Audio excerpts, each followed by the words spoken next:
Page number 95, question number 1। मतलब last class में पूरा थ्योरी पार्ट हमने कंप्लीट कर दिया था, क्वेश्चन आंसर आज देख के खत्म करते हैं चैप्टर को। तो देखो फर्स्ट क्वेश्चन क्या है, why is diffusion insufficient to meet the oxygen requirements of multicellular organisms like humans.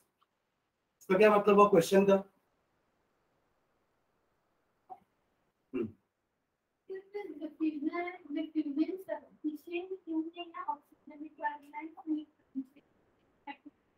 हाँ, मतलब हमारी ऑक्सीजन रिक्वायरमेंट सिर्फ डिफ्यूजन से पूरी नहीं हो सकती है ना, हमको प्रॉपर नॉस्ट्रिल से एयर को लेना होगा, लंग्स तक पहुंचाना होगा, लंग्स उसको हर सेल्स तक पहुंचाएगा through blood.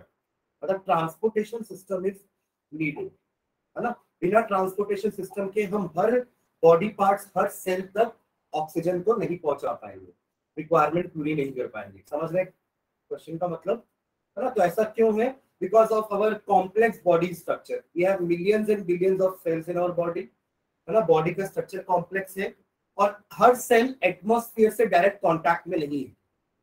Every cell is not in direct contact with the atmosphere या एनवायरनमेंट।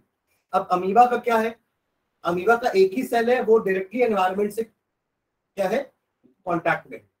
तो वो आराम से उस एक ही सेल में ऑक्सीजन ले भी सकता है, oxygen carbon dioxide by diffusion दे भी सकता है, इसलिए उनका ऑक्सीजन रिक्वायरमेंट डिफ्यूजन से पूरा हो जाता है, बट ह्यूमंस में ऐसा नहीं हो पाता। क्लियर है? तो आंसर लिख लेते हैं, चलो पेज नंबर डाल लेना, page number 95, question number 1। In multicellular organisms, in multicellular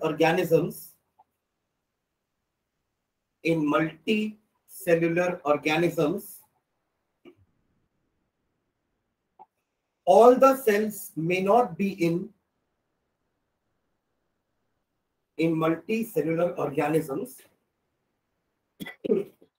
all the cells may not be in direct contact. क्या हुआ sir? Repeat. In multicellular organisms, all the cells may not be in direct contact with the surrounding environment. It may not be in direct contact with surrounding environment. Thus, simple diffusion will not meet the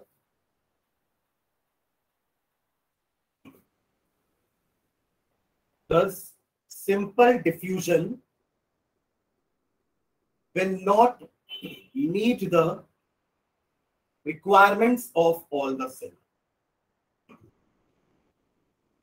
Thus, simple diffusion will not meet the requirements of all the cells. Clear है question answers का सबको? कोई लिखा है हमने कि हर body cell environment के direct contact में नहीं है। जो डायरेक्ट कांटेक्ट में होगा वो तो डिफ्यूजन के थ्रू ले लेगा, पर जो डायरेक्ट कांटेक्ट में नहीं है वो कैसे लेगा? ठीक है, चलो सेकंड क्वेश्चन पढ़िए। व्हाट क्राइटेरिया, क्राइटेरिया का मतलब क्या होता है? What do you mean by criteria?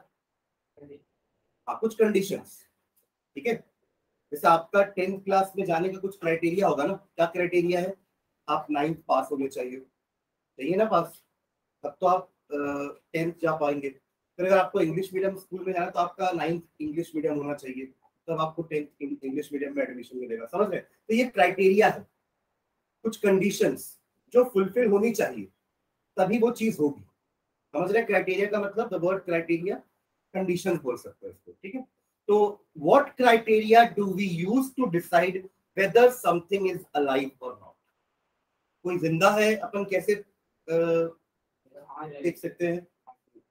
Heart beat check करके, ठीक है, ओके। और रेस्पिरेशन, रेस्पायर कर रहा है, ओके। और मूवमेंट है, उसकी बॉडी का मूवमेंट हो रहा है, ओके। और ग्रोथ, ग्रोथ बहुत जरूरी है ना, ग्रोथ बहुत जरूरी है कि उस पर्टिकुलर ऑर्गेनिज्म की ग्रोथ हो रही है, तो हमको समझ में आएगा हाँ ग्रोथ हो रहा है मतलब वो ऑर्गेनिज्म लिविंग है। समझ रहे हैं? ठीक है, उसका आंसर लिखते हैं। Living organism exhibit characteristics like living उसी पेज का क्वेश्चन है, 95 पे है। Living organisms exhibit characteristics like, सबको क्वेश्चन समझ में आ रहा है चारों को जो ऑनलाइन है? Yes, sir. Yes, sir. Yes, sir.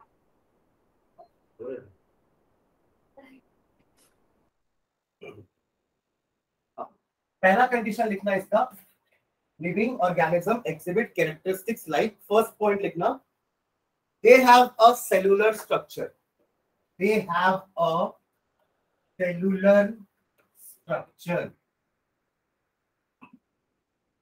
Cellular structure होगा उनके पास। सही बोल रहे हैं? जितने भी प्लांट्स हैं, जितने भी एनिमल्स हैं, सबके पास सेलुलर स्ट्रक्चर है, आया ना? कोई ऐसा ऑर्गेनिज्म जो सेल का नहीं बना हो, कोई बताएगा? ऐसा कोई ऑर्गेनिज्म नहीं है, या तो वो यूनिसेलर होंगे या तो मल्टीसेलर होंगे। Ultimately all are made up of cells only, all have cellular structure. समझ में आ रहा है first point? Okay, second point लिखना, they show metabolism, they show metabolism. मैं यहां पे सिर्फ कीवर्ड्स लिख रहा हूं ना, आपको पूरा सेंटेंस लिखना है। दे शो मेटाबॉलिज्म मतलब उनके बॉडी में तरह तरह के रिएक्शंस होंगे। मेटाबॉलिज्म मैंने बताया ना, कई बार अपन मेटाबॉलिज्म वर्ड यूज किया अपने नोट्स में भी। तो मेटाबॉलिज्म का मतलब होता है हमारी बॉडी के अंदर जितने भी केमिकल एक्टिविटीज हो रही है ना, उसको अपन मेटाबॉलिज्म बोलते हैं। It can be catabolism, it can be anabolism. ऐसा ही बताया था, दो टाइप का होता है, कैटा एना। कैटा मतलब कुछ ब्रेक हो रहा है, जैसे रेस्पिरेशन, वो भी उसमें आगे फिजिकल एक्टिविटी करने के लिए अल्टीमेटली ऑक्सीजन की रिक्वायरमेंट है, वो केमिकल एक्टिविटी से ही हो रही है। आप बोल सकते हैं मेटाबॉलिज्म में फिजिकल एक्टिविटीज भी आएंगी, ठीक है? तो कैटाबॉलिज्म मतलब समथिंग इज ब्रेकिंग, डिकम्पोजिशन। जैसे मैंने बताया था रेस्पिरेशन एक तरह का कैटाबॉलिज्म प्रोसेस है, क्योंकि वहां पे आपका ग्लूकोज जो है वो ब्रेक डाउन हो रहा है, glucose break down into carbon dioxide, water and energy, right? In some organism, the glucose breaks down into ethanol, yeast, and in our muscle cells, the glucose breaks down into lactic acid. So in all the three processes, respiration के अपन तीन path देखे थे, याद है? Anaerobic के दो path देखे थे, एरोबिक का एक पाथ था, याद है सबको? जिसमें सबसे पहले हर बार ग्लूकोज जो है पायरुविक एसिड में कन्वर्ट हो रहा था, एंड अल्टीमेटली पायरुविक एसिड से या तो इथेनॉल बन रहा था, या तो कार्बन डाइऑक्साइड बन रहा था, या तो लैक्टिक एसिड बन रहा था, डिपेंडिंग अपॉन किस टाइप का आपका रेस्पिरेशन। याद आ रहा है? रिवाइज करो एक बार चैप्टर को, उसका जल्दी टेस्ट मंगवाना मैं पूरे चैप्टर का। हमने अभी सिर्फ न्यूट्रिशन का टेस्ट लिया है, विद रेस्पिरेशन, ट्रांसपोर्टेशन एंड नहीं, एनिमल भी दिया था ना। ये बिली किसके पास होता है? प्लांट्स के पास थोड़ी ना होता है। क्वेश्चन था ना? नहीं, मैं तो पूरा न्यूट्रिशन पढ़ा था, मैंने तो प्लांट्स एनिमल्स नाम ही नहीं लिया था। मैंने बोला था कि लाइफ प्रोसेस में न्यूट्रिशन पढ़ के आना है, पूरा न्यूट्रिशन, मतलब रेस्पिरेशन से पहले हमने जितना भी पढ़ा है सब पढ़ के आना। अभी तो क्वेश्चन दिया था, मैं बिली का क्वेश्चन दिया था मैंने, कुछ एंजाइम्स के फंक्शन दिए थे मैंने, नहीं दिए थे? एमिलेज का फंक्शन, एचसीएल का फंक्शन, पेप्सिन का फंक्शन था, लाइपेज का फंक्शन था, ये सब तो एनिमल्स में होते हैं, ठीक है? ओके, ये समझ में आ गया मेटाबॉलिज्म? ओके, थर्ड पॉइंट लिखना, they undergo growth, repair and death. They undergo growth, repair and death. ये भी ट्रू है। जो लिविंग ऑर्गेनिज्म होगा उसका ग्रोथ भी होगा, उसके बॉडी में थ्रू आउट रिपेयरिंग भी चलेगा, और एट द एंड उसकी डेथ भी होगी, ठीक है? Next, respiration. Respiration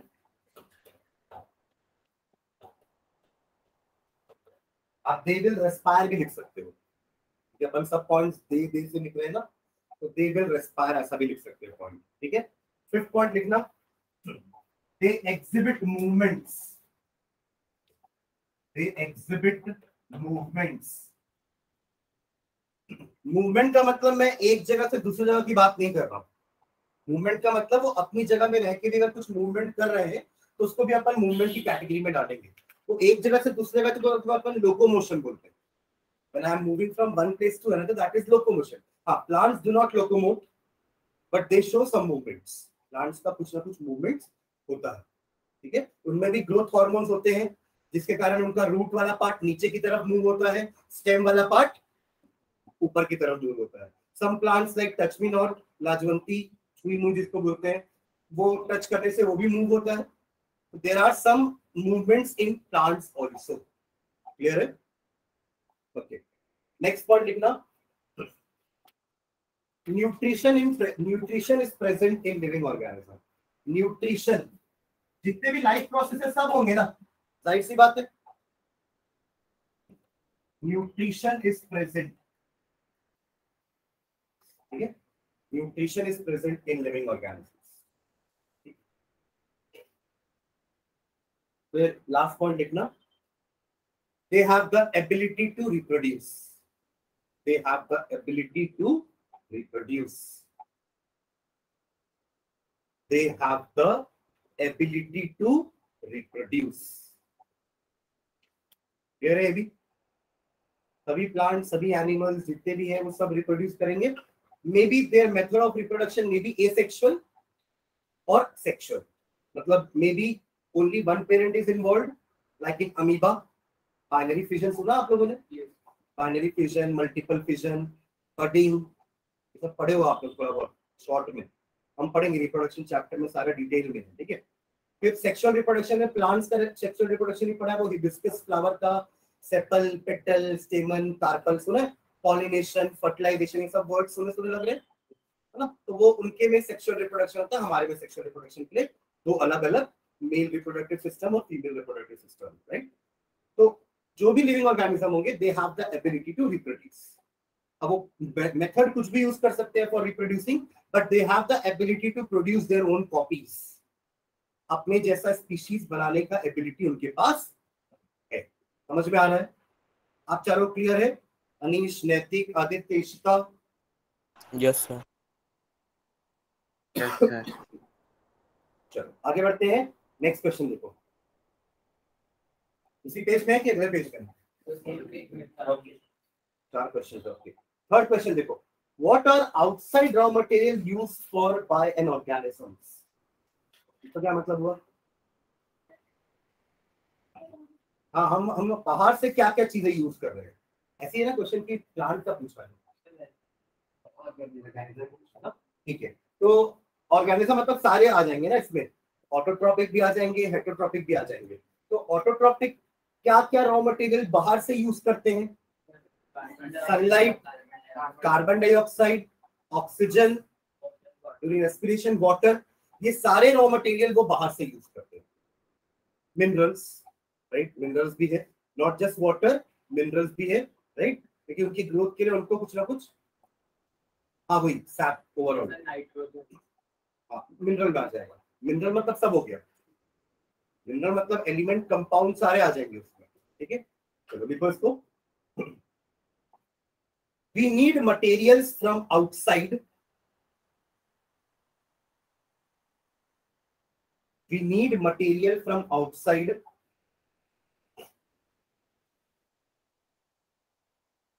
in order to grow,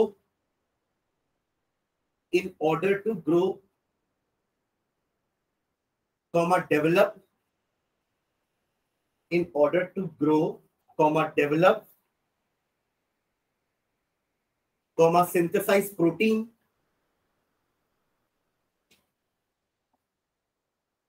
grow, develop, comma synthesize protein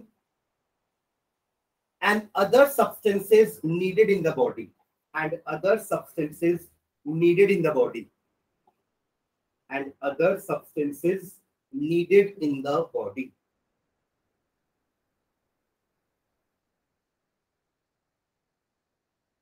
ठीक है, फुल स्टॉप लिखना। Autotrophic plants, autotrophic plants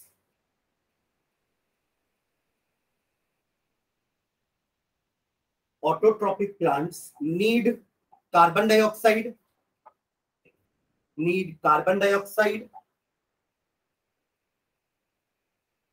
comma water। Plants को क्या क्या चाहिए? कार्बन डाइऑक्साइड चाहिए प्लांट्स को, वाटर चाहिए, कॉमा सनलाइट, ठीक है, कमा ऑक्सीजन ब्रैकेट में फॉर रेस्पिरेशन लिख लेना, for respiration and minerals and minerals and minerals इसके ब्रैकेट में लिखे ना फ्रॉम सॉइल, कहां से मिलेगा उनको मिनरल, फ्रॉम सॉइल। समझ रहे हैं?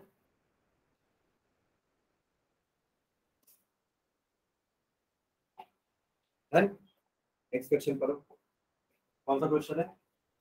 क्वेश्चन नंबर 4 उसी पेज का। हाँ, क्या है क्वेश्चन, रीड करो।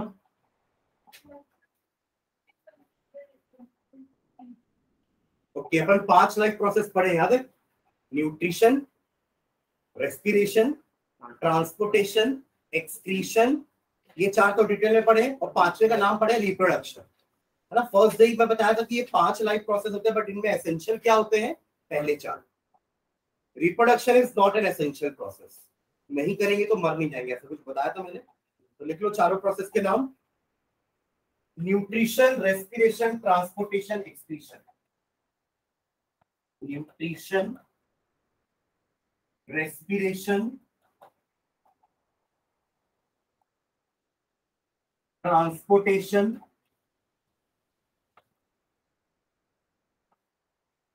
एंड एक्सक्रीशन, है ना। ये 4 आपके एसेंशियल लाइफ प्रोसेस है। रिप्रोडक्शन की लाइफ प्रोसेस है, but it is not an essential life process. Clear है? हाँ, डन। नेक्स्ट देखो, अगला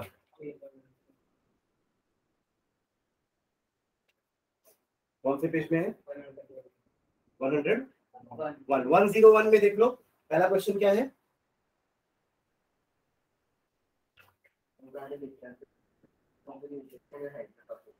difference between autotrophic and heterotrophic, क्या क्या डिफरेंस है?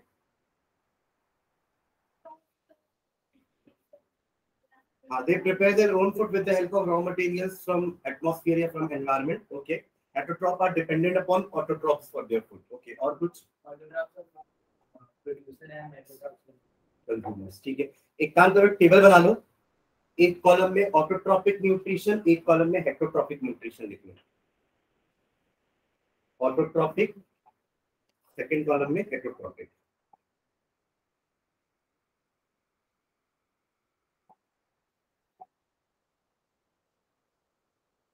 ठीक है, तो पहले ऑटोट्रॉपिक में फर्स्ट पॉइंट लिखना। अभी आप लोग फॉलो कर रहे हो मुझे? चारों, Anish, Naitik, Aditya, Nishita. Yes, sir.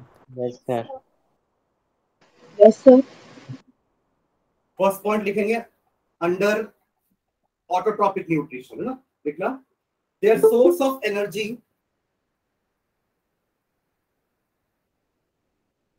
There source of energy is sunlight or chemical energy. Their source of energy is sunlight or chemical energy.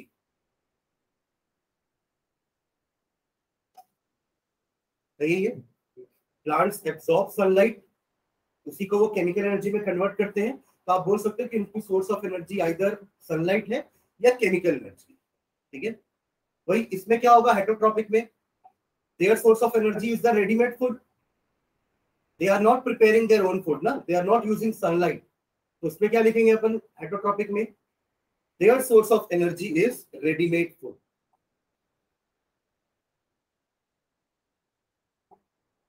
Their source of energy is ready-made food। ठीक है, पहला पॉइंट सबको समझ में आ रहा है? ओके, सेकंड पॉइंट लिखना ऑटोट्रॉपिक न्यूट्रिशन में ही, their mode of nutrition is photosynthesis। Their mode of nutrition is photosynthesis। Their mode of nutrition is photosynthesis। Clear है?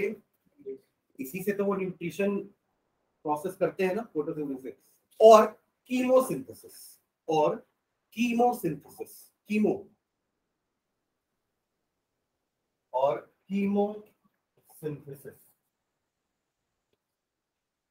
फोटोसिंथेसिस और कीमोसिंथेसिस, देखो दोनों में अंतर क्या है।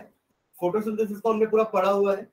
फोटो का मतलब लाइट होता है, सिंथेसिस का मतलब बनाना होता है, मतलब they are preparing their food in the presence of sunlight या with the help of sunlight. ठीक है। दूसरा जो अपन ले रहे हैं chemosynthesis, chemo is the word which came from chemical, है ना। यहाँ तो वो सनलाइट को यूज कर रहे हैं, अदरवाइज अगर वो केमिकल्स को यूज करके खाना बनाते हैं, जैसे there are some bacteria which use sulphur, which use nitrogen for preparing their food, तो वो कीमोसिंथेसिस है। They are not using sunlight for preparing their food, ये तो वो कीमोसिंथेसिस के अंदर आ जाएगा। ठीक है। थर्ड पॉइंट लिखो। अच्छा हेटेरोट्रॉपिक। सर एक मिनट, आवाज आ रही है क्या मेरी? हाँ सर। हाँ, मैं कुछ बच्चों का नाम ले रहा हूँ। अनिकेत, अंकित, अनीश, अनवी, वैभव और शौर्य, ये 6 में कौन कौन प्रेजेंट है? अंकित है, अनवी है, अनीश ऑनलाइन है। अच्छा, ओके। और वैभव, शौर्य है? नहीं शौर्य तो नहीं है, हाँ, वैभव है। वैभव है ना। ये जितने लोगों का मैंने नाम लिया ना, इन सबको ना जो कल का टेस्ट पेपर था मैथ्स का, उसको फिर से सॉल्व करके लाना है कल की क्लास में, ठीक है? बिकॉज आपका टेस्ट में परफॉर्मेंस अच्छा नहीं है, तो सब फिर से सॉल्व करके लाएंगे जिनका नाम लिया। फिर से रिपीट कर रहा हूँ, अनिकेत, अंकित, अनवी, अनीश, वैभव, शौर्य, ठीक है? ओके। ठीक है। ओके हाँ, सेकंड पॉइंट हेटेरोट्रॉपिक का बच गया ना, इसमें लिख लेते हैं। They feed upon dead or living plants or animals. They feed upon dead,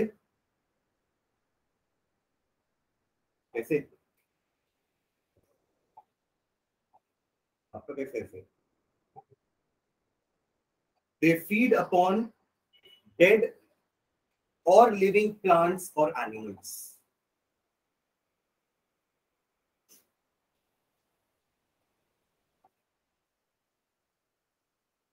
science में तो ठीक ठाक लगा है। क्या बोल गया क्या बोल गया क्लास में एक सेट से एक क्वेश्चन नहीं फर्क पड़ेगा ना सर, तो बोल रहे परफॉर्मेंस पुअर है, मतलब पूरा ही गड़बड़ हुआ ना पेपर। चलो कोई बात नहीं। फीडिंग अपॉन डेड और लिविंग प्लांट्स और एनिमल्स, ठीक है।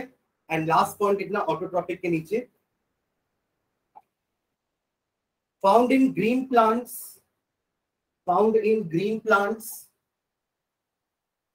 Comma blue green algae, blue green algae and certain bacteria found in green plants, comma blue green algae and certain bacteria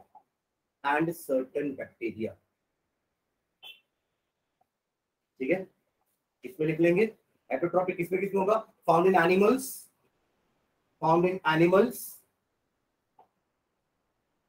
comma fungi, fungi तो decomposers होते हैं ना, which are dependent upon dead, fungi,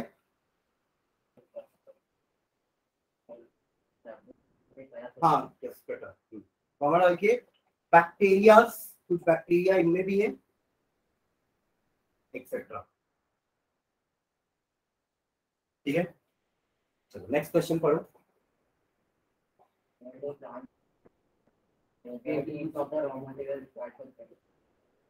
उसी page का question है 101 का। Okay 101 में ही सेकंड क्वेश्चन है, where does the plant get each of the raw material required for photosynthesis. Energy उनको सनलाइट से मिल जाएगी, right.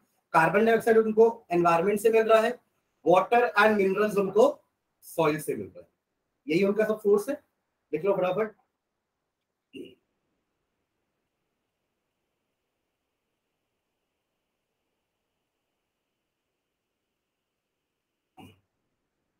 Material is taken in the form of carbon dioxide. Material is taken in the form of carbon dioxide. Material is taken in the form of carbon dioxide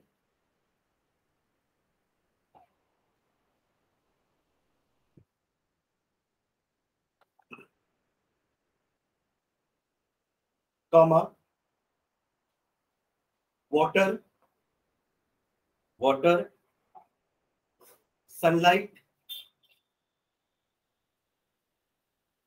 and chlorophyll, and chlorophyll. यही 4 चीजें लगती है उनको, जिनमें chlorophyll उनके पास खुद का है, उसके लिए उनको किसी के ऊपर डिपेंडेंट होने की जरूरत नहीं है, राइट। बाकी ये तीनों चीजें बाहर से रहते हैं। तो नीचे लाइन में फुल स्टॉप लिखना, carbon dioxide, carbon dioxide they get from atmosphere, carbon dioxide CO2 लिख लेना, ठीक है, जिसमें O कैपिटल होना चाहिए, ठीक है, कैपिटल लेटर ऐसा लिखते हैं, कैपिटल O, ना कि ऐसा। ये कौन सा एंगल से कैपिटल है? ऐसे तो ना जल्दी जल्दी देगा, फिर नंबर भी नहीं देगा टीचर। ये CO2 तो यही है ना, ये तो ना CO2 है, ठीक है। हाँ, तो क्या लिखे हैं? Carbon dioxide they get from atmosphere through stomata, through stomata,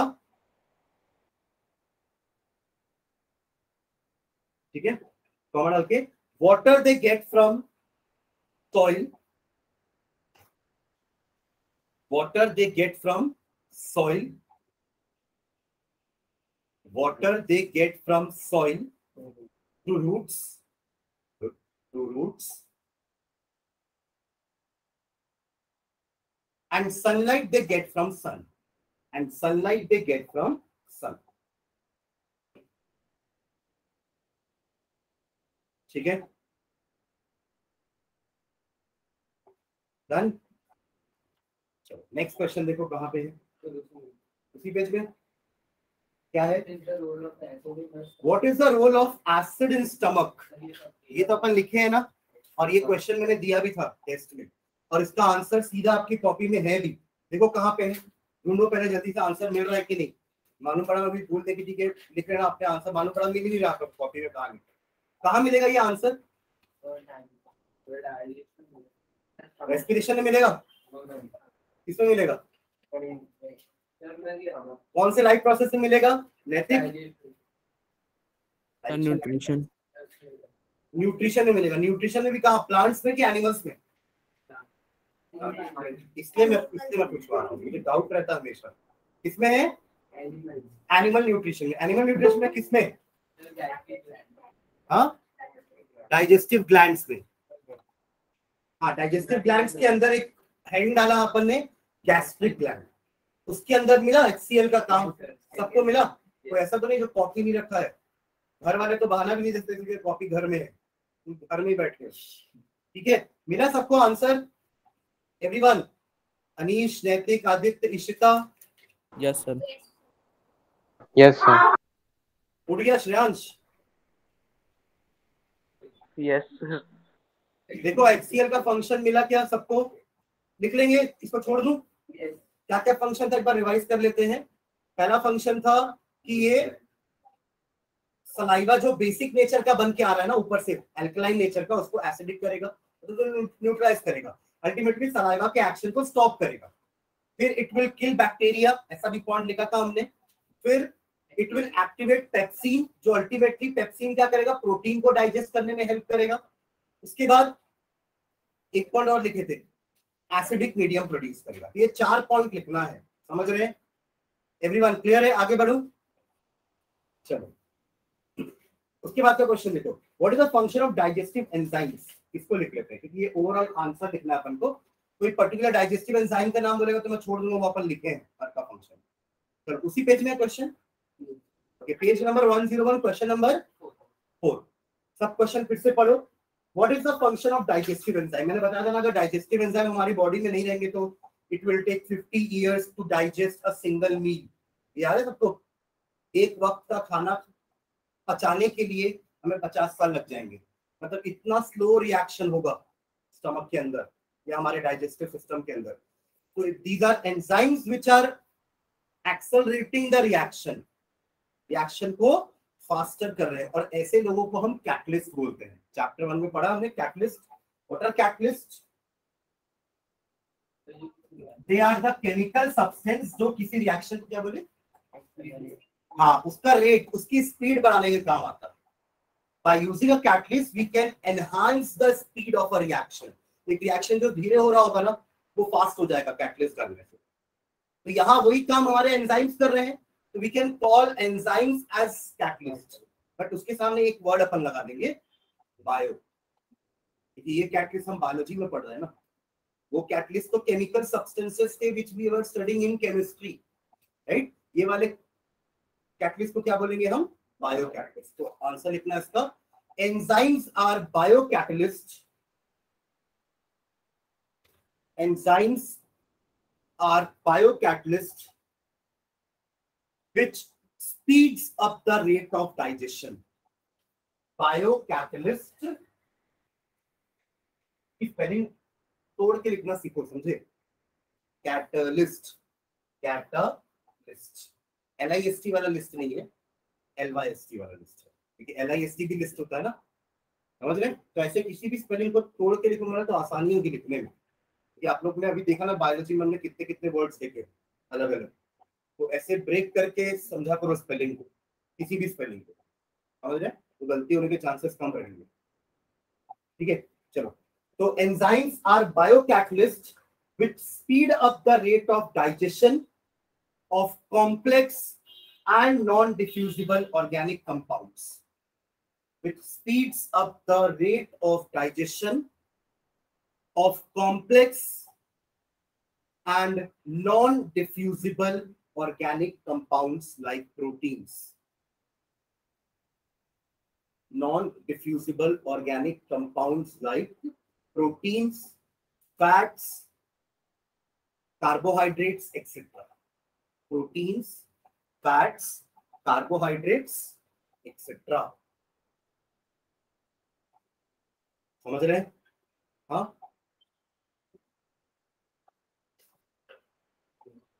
चलो नेक्स्ट क्वेश्चन देखो, इसी पेज पे। ओके, क्वेश्चन रीड करो सभी जन। How is the small intestine design to absorb, ठीक है, to absorb digested food. Villi and microvilli है ना, विली एंड माइक्रोविली के कारण उनका सरफेस एरिया बढ़ जाता है ना, और टाइम भी ज्यादा मिलेगा to absorb the food. Actually villi ही आगे जाके और कन्वर्ट होके माइक्रोविली बन रहा है। अल्टीमेटली सिर्फ विली भी लिखते तो भी कोई गलत नहीं है, ठीक है। देखना इसका आंसर, वो भी माइक्रोस्कोपिक पार्ट ही है, ठीक है। देखो इसका आंसर पहला लिखना, फर्स्ट पॉइंट कैसा डिजाइन किया है इंटेस्टाइन को, कि वो पहला है it is lengthy, it is लेंदी। लगभग 6 मीटर की होती है ना इंटेस्टाइन, 6 मीटर तो बहुत बड़ा हो गया, 1 मीटर लगभग इतना हो जाता है, राइट। 6 मीटर है। It is lengthy and coiled, and coiled, lengthy है और कॉइल्ड है, समझ रहे हो क्या। तो दोनों पार्ट में क्या हो रहा है, टाइम भी मिलेगा खाने को एब्सॉर्ब होने का, लंबा है ना, ठीक है। सेकेंड पॉइंट लिखना, inner lining has 2 types of folds, inner lining has 2 types of folds called villi and microvilli. दोनों ही फिंगर लाइक फोल्ड्स है, विली एंड माइक्रोविली। और छोटा होगा, विली थोड़ा बड़ा होगा तो माइक्रोविली और छोटा होगा, समझ रहे हैं। माइक्रो मतलब छोटा होता है ना, माइक्रो, मिनी, मिली, ये सब छोटे होते हैं, समझ रहे। एंड लास्ट पॉइंट लिखना, third point, each villous, singular के लिए विलस बोल रहे हैं, विली का सिंगुलर फॉर्म क्या होगा, विलस। ईच विलस, VILLUS हो जाएगा ना, each villous has blood capillaries, has blood capillaries, blood capillaries, ताकि एब्जॉर्प्शन तुरंत हो पाए। ये ब्लड कैपिलरीज ही तो हैं जो एब्जॉर्ब करने आए हैं, फूड को लेने आए हैं, समझ रहे। अभी तक वो फूड नॉन डिफ्यूजिबल था, पर डाइजेस्ट करके हमने डिफ्यूजिबल कर दिया, तो अब वो आपके ब्लड में डिफ्यूज होके जा सकते हैं, समझ रहे हो। नेक्स्ट क्वेश्चन देखो, कहाँ पे, कौन से पेज में, 105, क्वेश्चन नंबर 1 क्या है। फर्स्ट क्वेश्चन अपना न्यूट्रिशन हो गया ना, ये सारे क्वेश्चन न्यूट्रिशन में खत्म हो गए। अब अगला क्वेश्चन रेस्पिरेशन का है। चलो देखो, what advantage over an aquatic, ये question, what advantage over an aquatic organism does a terrestrial organism have in regard to obtaining oxygen for respiration? क्या होगा यहाँ पे? एक्वाटिक प्लांट्स कैसे अपना ऑक्सीजन लेते हैं? जो वाटर में डिसॉल्व होता है, और हमारे लिए एयर में, तो एयर में ऑक्सीजन की क्वांटिटी ज्यादा होती है इन कंपैरिजन टू वाटर में, ठीक है। उसमें भी ऐसा है कि पानी बहुत गर्म है ना, तो उसमें वाटर में ऑक्सीजन जल्दी डिसॉल्व नहीं होता है, नहीं है? हाँ, पक्का? क्या बोल रहा हूँ मैं? किसके बारे में बात कर रहा हूँ? हाँ, रेस्पिरेशन में क्या क्वेश्चन क्या है अपना? मत पढ़, क्वेश्चन क्या है? हाँ, यहाँ नहीं है, बहुत देर से देख रहा हूँ, कभी उधर देख रहा है, कभी इधर देख रहा है, कभी इधर इधर। पढ़ना है?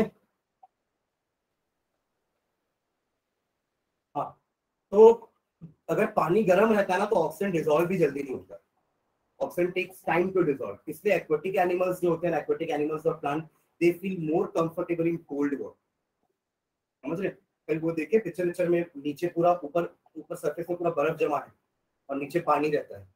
इन कोल्डर कंट्रीज ऐसा होता है। पिक्चर देखियो ना, वो एंटरटेनमेंट पिक्चर देखियो, तो कुत्ता घुस जाता है पानी के अंदर, देखियो ना, तो वहां पे ऐसे ही रहता है ना कि पानी पूरा ऊपर पूरा आइस का लेयर है, अंदर ठंडा पानी है पूरा। तो ऐसे एनवायरनमेंट में plants and animals feel more comfortable. हमें लगता है इतना ठंडी में कैसे रहेंगे, वो ज्यादा कंफर्टेबल फील करते हैं, क्योंकि ठंडे पानी में ऑक्सीजन और जल्दी डिसॉल्व होता है, and they get enough oxygen for their respiration. गर्म पानी में they do not get enough oxygen for their respiration. समझ में आ रहा है? इसका आंसर लिख लो, टेरेस्ट्रियल। टेरेस्ट्रियल मतलब हाँ, लैंड में जो रह रहे हैं, organism which are living on land, ठीक है। तो terrestrial animals derive oxygen, terrestrial animal, Shreyansh लिख रहा है?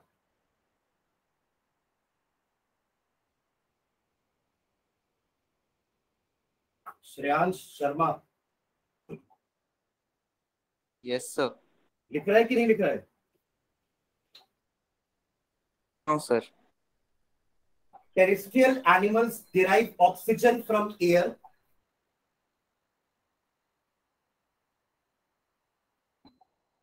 Derive oxygen from air, which is much denser than water.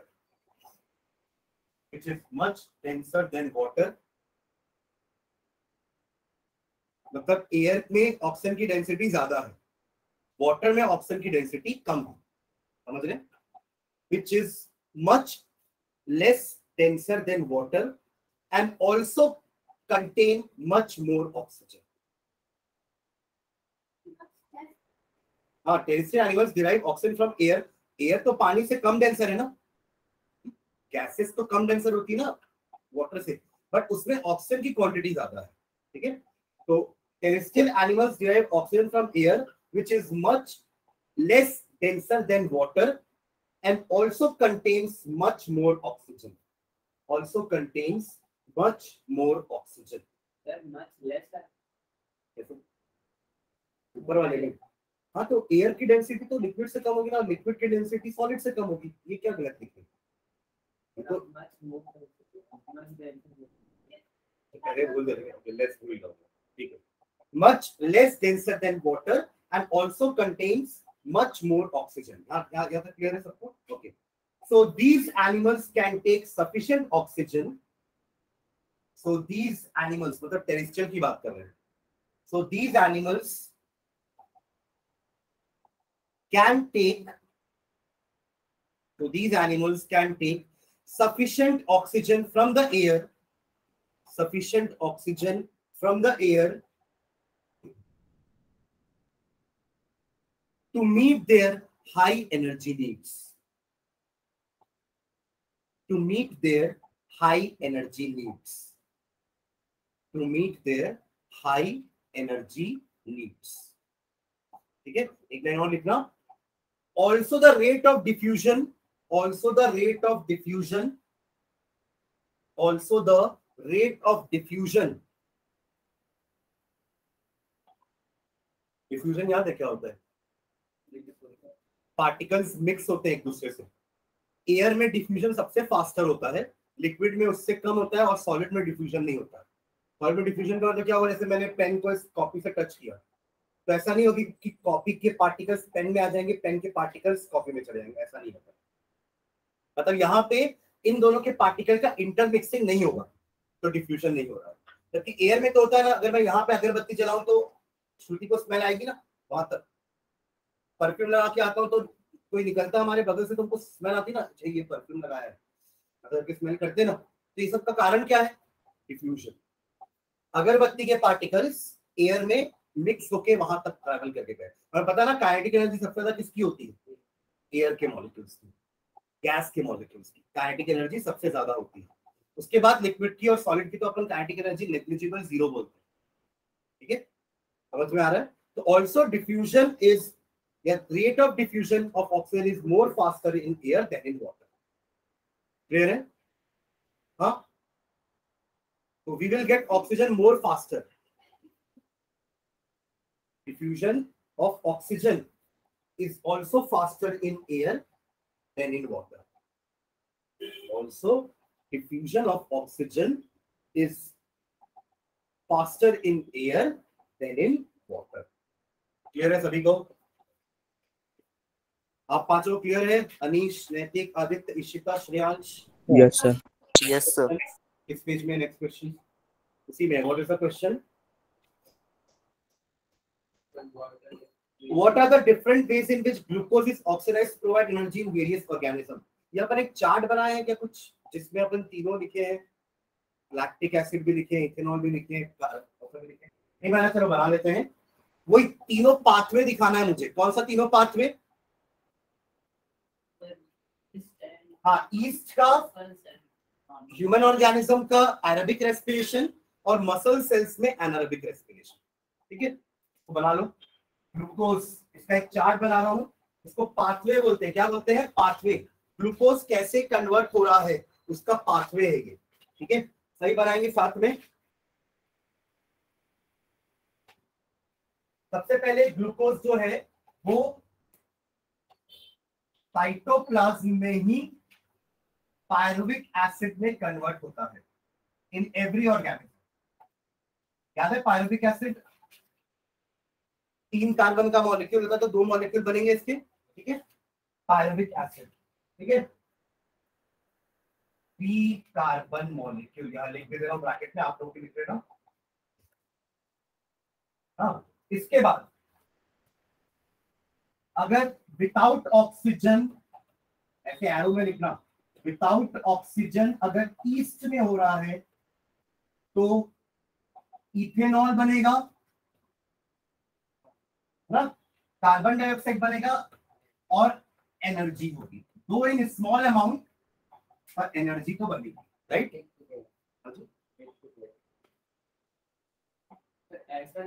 हाँ, एक साथ नहीं लिखे, अलग अलग तीनों रिएक्शन तो लिखे हैं, पर अभी इस क्वेश्चन में ये रिक्वायरमेंट है। ठीक है, ऐसा एक साथ लिखना। चलो, सेकेंड, अगर विथ ऑक्सीजन है, ठीक है, तो ये आपका होता है माइटोकॉन्ड्रिया में।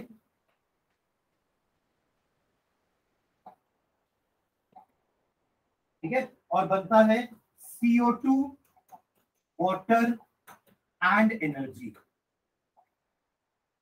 ठीक है, और तीसरा, विदाउट ऑक्सीजन कहां होगा ये? Muscle cells. तो यहां बनेगा लैक्टिक एसिड, है ना, बनेगा लैक्टिक एसिड प्लस एनर्जी। ठीक है, तो ये है आपका वेरियस पाथवे जिससे ग्लूकोज ब्रेक होता है इन वेरियस ऑर्गेनिजम्स। क्लियर है? क्वेश्चन इंपॉर्टेंट है ना ये। ठीक है,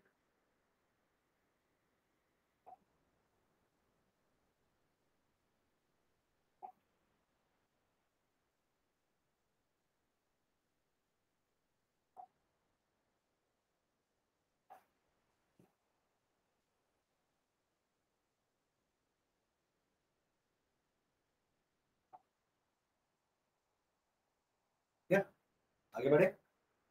चलो नेक्स्ट क्वेश्चन देखो उसी पेज में। What is the question? How is oxygen and carbon dioxide transported in human beings? कैसे ट्रांसपोर्ट करते हैं ऑक्सीजन और कार्बन डाइऑक्साइड? ब्लड आता है लंग्स के पास, एल्वियोलाई से ऑक्सीजन लेता है, और हीमोग्लोबिन वर्ड इस अगर आंसर में नहीं है मतलब गलत है आपका आंसर, कि वो हीमोग्लोबिन ही है जो ऑक्सी हीमोग्लोबिन बन के जाता है और वहां जाके ऑक्सीजन देता है, कार्बन डाइऑक्साइड लेता है और वापस लेके आता है। हीमोग्लोबिन ही मेन पार्ट है, कैरियर वही है, उसका कैरियर हीमोग्लोबिन। ठीक है, देखो in human beings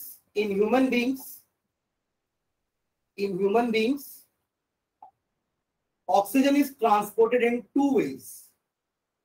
In human beings oxygen is transported in two ways.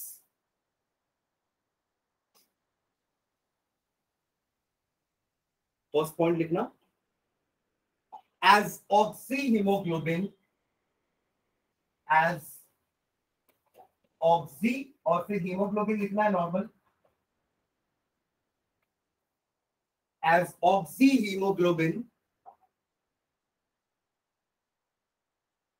formed by the combination of oxygen and hemoglobin of RBC, formed by the combination of oxygen and hemoglobin of RBC.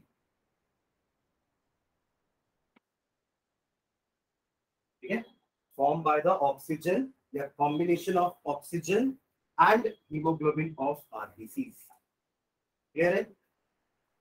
मतलब 99% oxygen ऐसे ही जाता है, 99% oxygen हमारी body में, 1% जो बच गया ना वो ब्लड प्लाज्मा में डिसॉल्व होकर जाता है, बाकी 99% हीमोग्लोबिन के साथ जा रहा है। ले जा तो ब्लड ही रहा है, और तो कोई तरीका नहीं है ना, ले जा ब्लड ही रहा है। पर हमने पढ़ा ना कि ब्लड में प्लाज्मा होता है और प्लाज्मा के अंदर कुछ सेल्स फ्लोट करते हैं जिसमें आरबीसी एक है और आरबीसी के पास हीमोग्लोबिन है।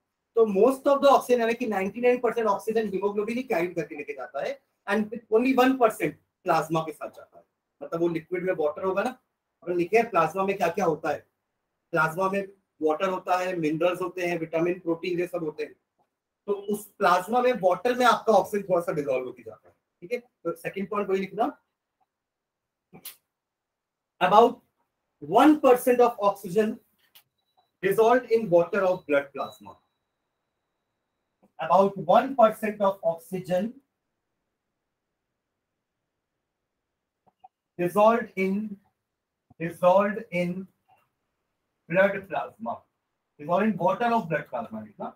Water of blood plasma. बताया था प्लाज्मा का मतलब क्या होता है, कोई भी लिक्विड पार्ट तो हम प्लाज्मा बोलते हैं। साइटोप्लाज्म पढ़े, साइटोप्लाज्म मतलब न्यूक्लियोप्लाज्म भी होता है, न्यूक्लियस के पास भी खुद का फ्लूइड होता है। ठीक है, चलो नेक्स्ट, इसी में ये तो ऑक्सीजन के बारे में बात हुई, अगली लाइन में लिख रहा है इसी क्वेश्चन में ही, कार्बन डाइऑक्साइड इज ट्रांसपोर्टेड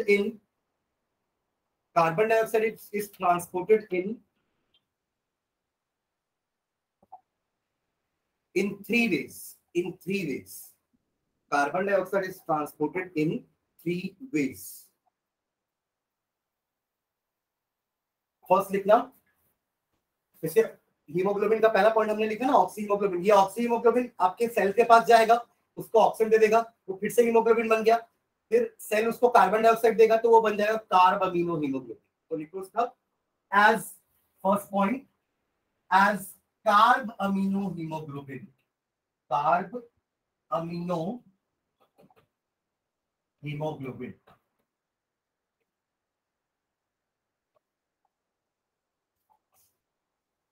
ठीक है, formed by the combination of carbon dioxide and hemoglobin. Carbon dioxide and hemoglobin.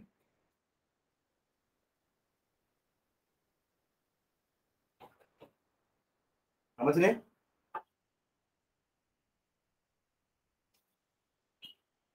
Second point लिखना, as carbonic acid, as carbonic acid थोड़ा वीक एसिड होता है, एज कार्बोनिक एसिड जब water में CO2 dissolve होता है ना तब वो एसिड बन जाता है। वाटर में जब CO2 डिसॉल्व होता है it becomes acid. देखो फॉर्मूला भी देखो ऐसा है, H2O plus CO2, क्या बनेगा फॉर्मूला? H2CO3 बनेगा।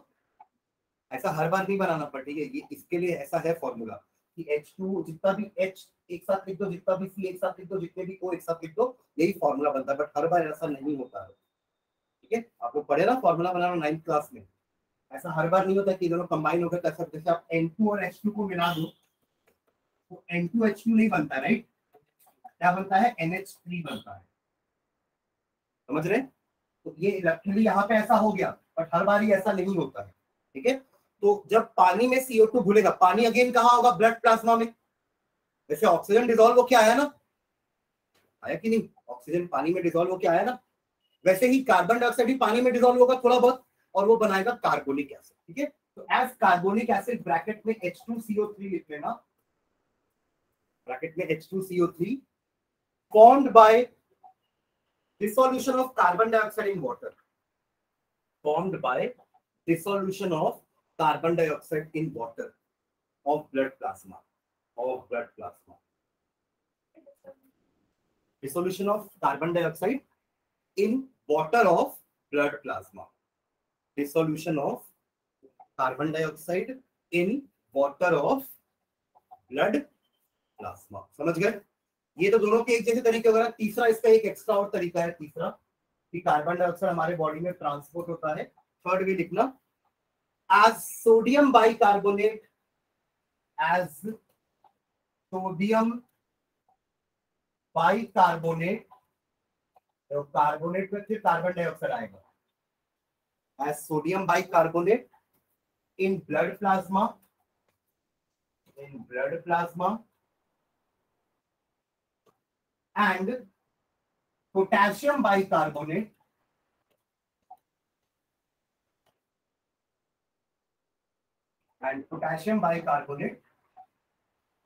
in the RBCs,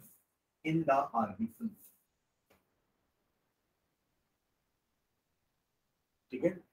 ultimately blood के ही पार्ट्स ले लेके जा रहे हैं, बस थोड़ा सा तरीका अलग अलग है। कुछ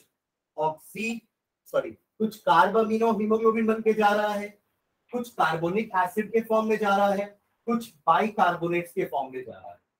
तीनों ही तरीकों से कार्बन डाइऑक्साइड हमारे बॉडी से ट्रांसपोर्ट हो रहा है, समझ रहे हैं? ये क्या होता है? कार्बोनेट्स HCO3 1 नेगेटिव होता है, carbonate ion, bicarbonate ion. Carbonate तो ये होता है ना CO3, ठीक है। कभी जो फर्स्ट चैप्टर पढ़े उनको तो बताया हूं मैंने। क्रिस्टोस करते हैं अपन, सोडियम Na पॉजिटिव रहता है, कार्बोनेट CO3 नेगेटिव रहता है, तब तो फॉर्मूला Na2CO3 बनता है ना, क्रिस्टोस करके। ये 2 यहाँ चला गया, ये 1 यहाँ आ गया, ठीक है। वैसे ही HCO3 1 नेगेटिव होता है, बाइकार्बोनेट। क्या होता है ये? बाइकार्बोनेट। तो सोडियम बाइकार्बोनेट का फॉर्मूला क्या बनेगा? ये Na पॉजिटिव है और ये HCO3 1 नेगेटिव है, तो फॉर्मूला क्या बन जाएगा? NaHCO3। सेम तरीके से फॉर्मूला K पॉजिटिव का भी ऐसा ही बनेगा। This is sodium bicarbonate, this is potassium bicarbonate, समझ रहे हैं? इस फॉर्म में ये दोनों फॉर्म कार्बन डाइऑक्साइड लेके जाएंगे, ठीक है। चलो नेक्स्ट क्वेश्चन देखो। क्वेश्चन अगला क्या है? उसी पेज में है, 105। How are the lungs designed in human beings to maximize the air for exchange of gases? Area से कहां से विलेज आ जाएगा? एल्वियोलाई है ना, कितने सारे, बहुत सारे एल्वियोलाई है ना, मिलियंस ऑफ एल्वियोलाई प्रेजेंट है दोनों लंग्स में, जिसका एरिया अपन ने देखा था ना कि अगर ओपन करेंगे तो सारे एल्वियोलाई तो 80 मीटर स्क्वायर का एरिया हो जाएगा। इतना एरिया में आपका ऑक्सीजन एब्सॉर्ब हो सकता है, समझ रहे हैं? तो इसका answer inside the lungs,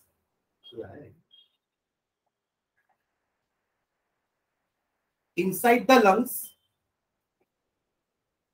the primary bronchus divides, inside the lungs the primary bronchus divides,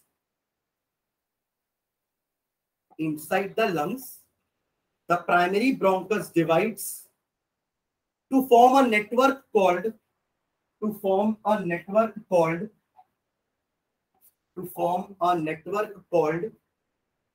bronchial intercom, bronchial intercom, ऐसा ना कि ये आपका ट्रैकिया था, याद आ रहा है डायग्राम? ट्रैकिया से एक ब्रोंकस यहां गया था राइट लंग के लिए, एक ब्रोंकस यहां आया था लेफ्ट लंग के लिए। सही बोल रहा हूं? ये राइट है, ये राइट है ना, ये लेफ्ट है, ठीक है। फिर ये ब्रोंकस अंदर जाके ऐसे डिवाइड हो रहे थे, याद है? बनाया ना डायग्राम आप लोगों ने? इसी को हम ब्रोंकियल इंटरकॉम बोल रहे हैं, समझ रहे हो क्या? This is known as bronchial intercom. Okay, full stop.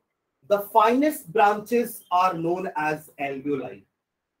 The finest branches are known as, सबसे पतली, ठीक है। जैसे और आगे जाओगे तो और पतली ब्रांचेस होने लगेंगी, ठीक है। एंड द फाइनेस्ट ब्रांचेस जो और आगे फर्दर डिवाइड नहीं होने वाली हैं, है ना, उन्हीं में ये सैक जैसा स्ट्रक्चर होता है जिसको अपन क्या बोल रहे हैं? एल्वियोलाई, ठीक है।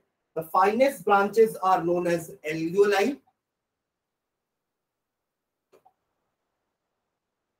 Alveoli, right? Alveoli. Full stop. There are about 700 million alveoli. There are about 700 million alveoli in both the lungs. In both the lungs. मिला के। There are about 700 million. 700 million किसको बोलते हैं? 700 into 10 to the power 6, यानी कितना? समझ रहे हो? 2,000, 10,000, 10,000, लाख, 10 लाख, 70 करोड़। समझ रहे? समझे क्या बोला मैं? इकाई मतलब 1 यूनिट, इकाई मतलब 10, इकाई सैकड़ा, 100, 1000, 10,000, लाख, 10 लाख, करोड़, 10 करोड़, 70 करोड़ एल्वियोलाई, ठीक है। पता नहीं कौन बैठ के गिना होगा, ठीक है। तो there are about 700 million alveoli in both the lungs of men, which collectively provide a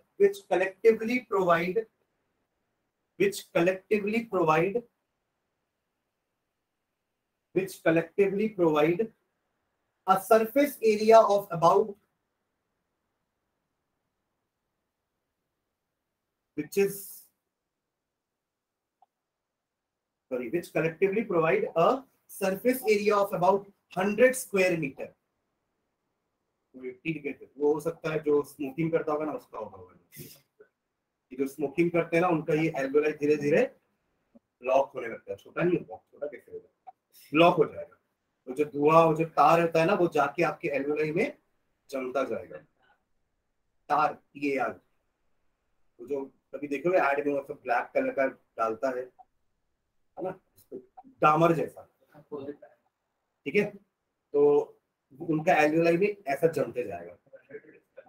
100 metre square, which is more than 50 times that of skin, which is more than 50 times that of skin. इसका मतलब समझेगा? Skin पूरी चमड़ी का सब बिछा दो आप नीचे, उसका जो एरिया होगा ना, उसका 50 टाइम्स एरिया है आपके पूरे एल्वियोलाई को जब खोल देंगे, ठीक है। चलो, हो गया इस पेज का क्वेश्चंस, है ना। अब अगला पेज में देखो क्या क्या क्वेश्चन है। मैं कुछ आप लोगों को क्वेश्चन होमवर्क दे रहा हूँ, उस दिन देना भूल गया था, आज दे रहा हूँ कुछ होमवर्क ना। क्या है क्वेश्चन, एक बार देखो अगले पेज में।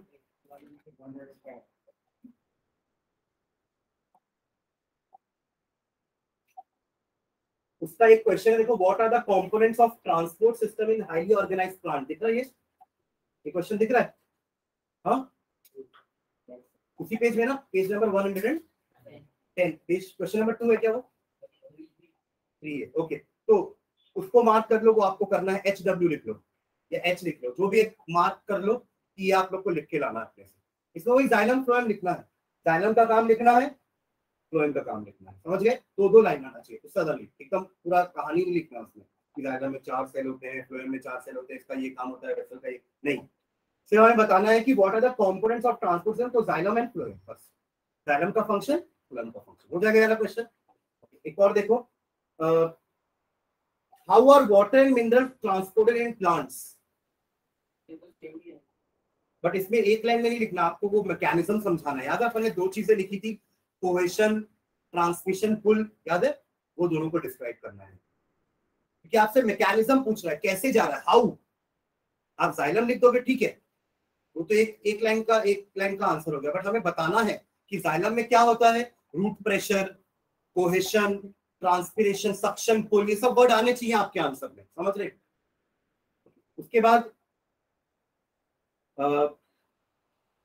क्वेश्चन नंबर जो अगला है, उसी में क्या नेफ्रॉन्स भी दिया है क्या? उसी में describe the structure and functioning of nephrons, ठीक है? देखो अगला पेज में ये भी हो जाएगा पूरा, डायग्राम बनाए हो, फंक्शनिंग और पूरा पढ़े। नेफ्रॉन का 3 पार्ट था ना, बोमेंस कैप्सूल और नेफ्रिक टिब्यूल। नेफ्रिक टिब्यूल के अंदर 3 पार्ट था, पीसीटी, लूप ऑफ हेनले और